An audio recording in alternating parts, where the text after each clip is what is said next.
cambió entonces la forma de ver las redes fue Hebb.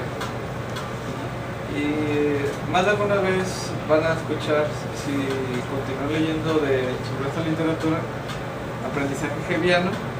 Y bueno, fue lo que vimos con el ejemplo del perro de Pavlov. Pero básicamente de lo que nos dice Hebb es, cuando inicia la red, todavía no sabe resolver el problema. Él lo que dice es, hay que entrenarlo a esa red para que pueda resolver un problema y después ya lo puedes usar. Básicamente es lo que propuso y bueno, lo que se sigue usando.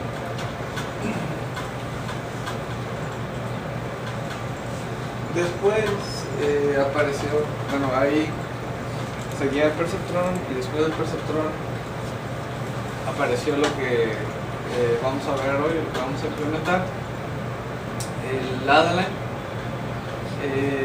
propuesto por Widrow y Hoff, los dos de Stanford, y se parece, como les digo, en algunas cosas al perceptrón, pero una de las principales modificaciones es que la salida ya no va a ser 1 y 0, ahora ya va a ser una salida continua, va a ser de 0 a 1, por ejemplo. Y bueno, ellos básicamente lo usaron para la aplicación que lo querían usar era para cancelación de ruido. En esos tiempos, estamos hablando de 1960,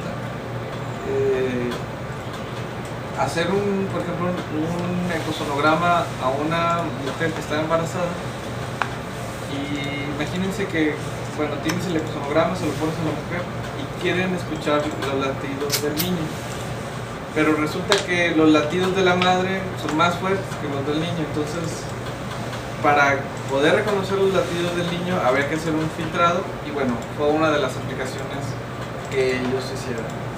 Básicamente lo que hacían era, se le ponía o lo entrenabas con los latidos de la madre, y después eso era considerado ruido. Entonces cuando se le acercaba a donde estaba el niño, estaban las dos señales mezcladas, la del niño y la de la mamá.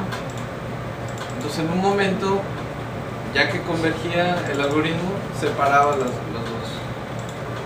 Eso es uno de los ejemplos que se usaba, y era con una sola neurona. Bueno, esto ya lo hemos visto, es lo que les acabo de mencionar. Y como ven, fue una de las primeras redes neuronales lineales desde 1960, y el nombre son estas siglas, elemento lineal adaptativo. Y lo implementaron, bueno, ellos desde que lo diseñaron era un circuito electrónico.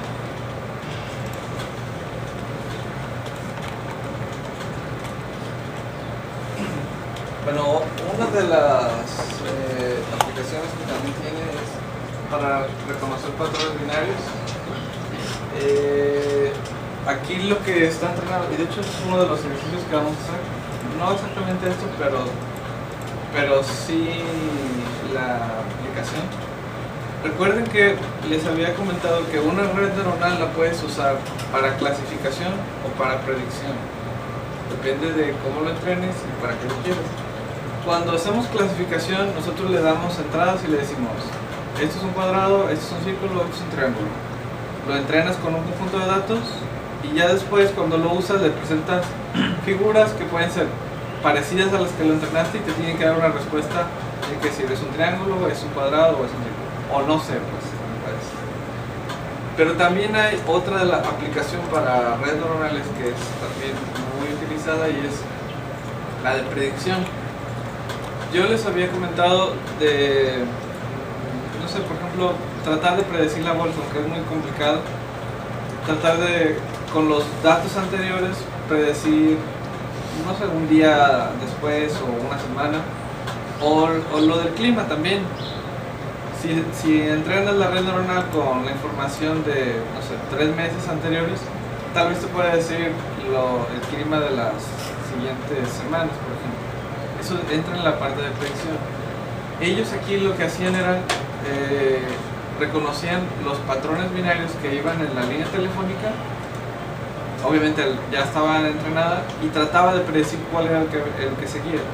¿Para qué? Porque podría ser que hubiera un error en el bit que se mandó y con la predicción que hacía la red neuronal en base a lo que ya se había entrenado, podrían corregir ese bit que estaba mal.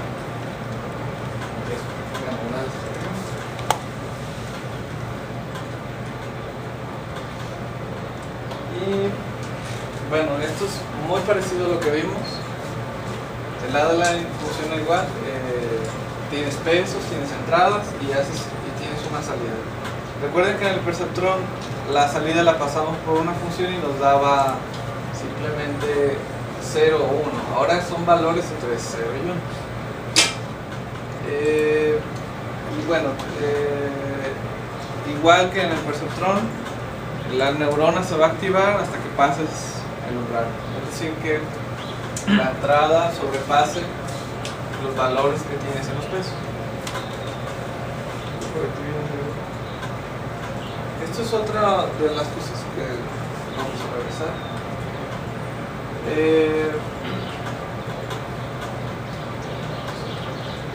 Esta es la figura del Adaline y bueno, en realidad el Adaline sería esta cosa que está aquí. Aquí están los puntos y aquí están las entradas. Hay un algoritmo que lo entrena al Adaline y lo que hace es que cuando tú le das una entrada te va a responder con una salida. Y como ven, es una sola neurona. ¿Sí?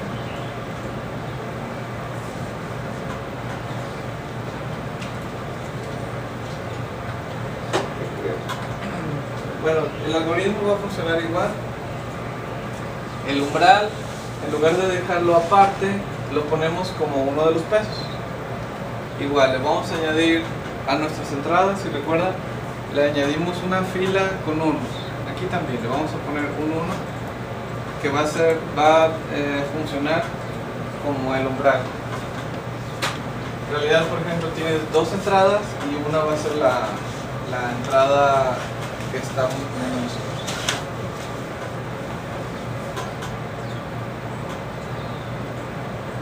La salida funciona de la misma manera.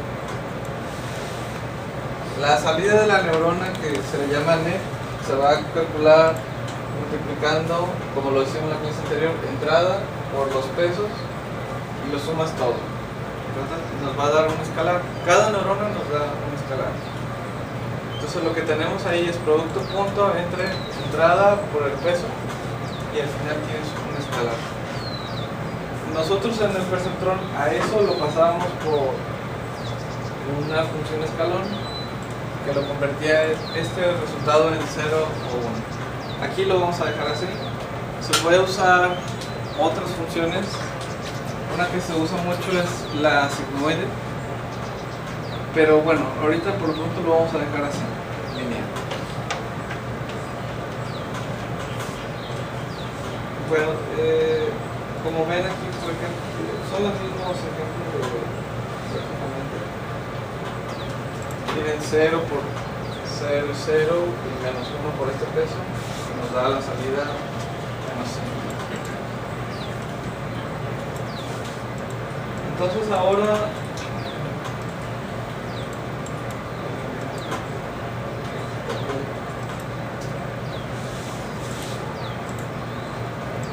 lo que vamos a hacer es entrenar ese Adaline y vamos a hacer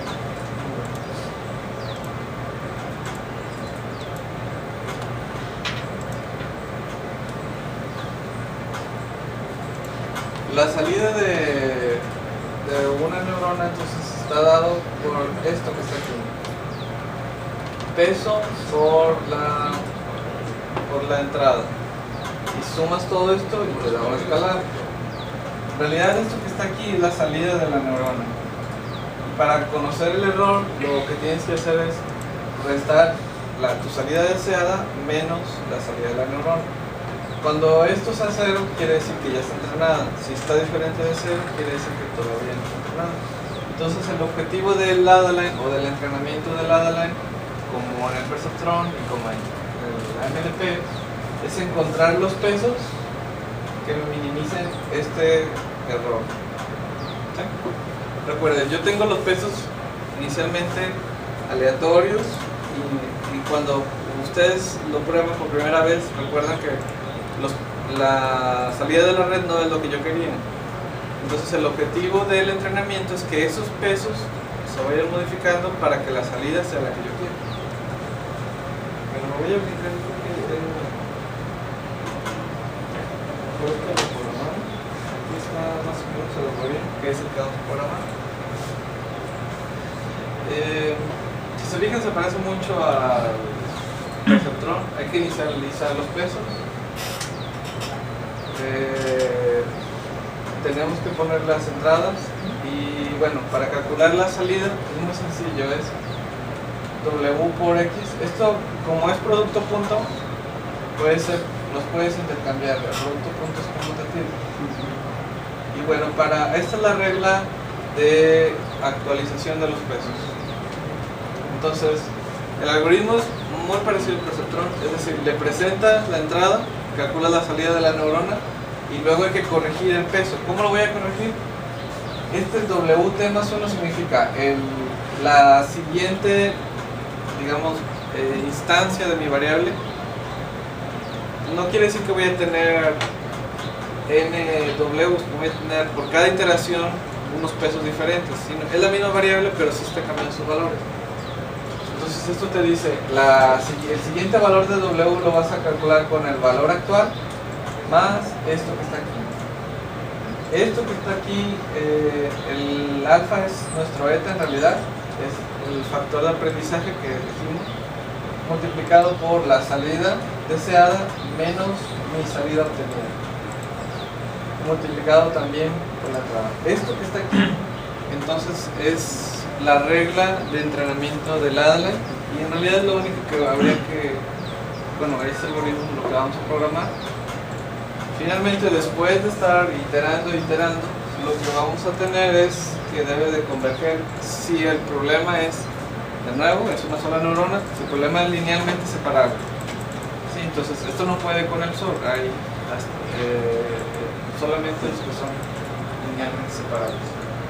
Bueno, entonces yo creo que si no creamos lo mejor, empezamos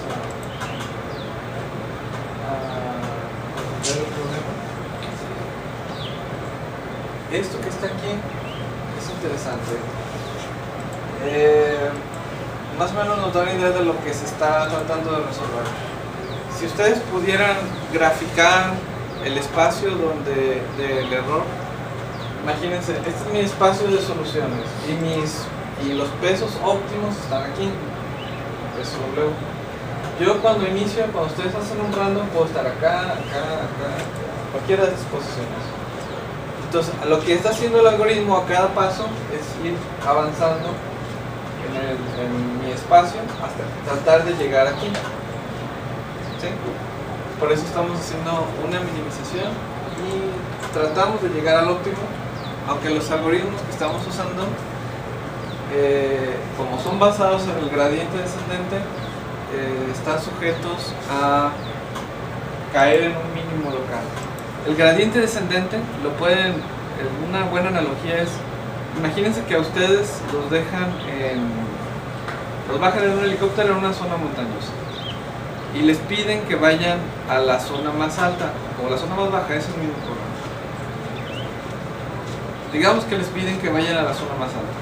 Ustedes lo que pueden hacer es, ustedes no tienen una vista global de todo el mapa. Que toda esa malla así de montañas, ese es mi espacio de error. Ustedes son los que van a minimizar el error. Entonces, si quisiera llegar a la parte más alta de todo ese espacio, bueno, lo que van a hacer ustedes es dan un paso y dicen, a ver, con respecto a mi posición anterior y mi posición actual, ¿subí o bajé? Si subí, pues entonces continúo en esa dirección. Si bajé, pues trato de ir en otra dirección. ¿Sí? Entonces, de tal forma que van subiendo y pueden llegar a una montaña y ustedes dicen, ya llegué a la parte más alta. Pero resulta ser que ustedes nunca vieron que a 10 kilómetros había otra montaña mucho más alta. Entonces, eso es lo que le pasa al gradiente. Todo depende de dónde se inicialice. Puede ser que caigas en la... Si tienes mucha suerte que ya caíste en la montaña más alta, pero también puede ser que hayas caído lejos de esa montaña más alta y caes en una montaña que sería la más alta, pero localmente. ¿Sí? Más o menos. Bueno, eso es lo que vamos a resolver. Si quieren descargar el PDF de la... Vamos a descargar el archivo. Es un zip. La presentación está también ahí en la página. Hay que descargar el zip y el... ¿Cuál era la página? Ah, se los mando.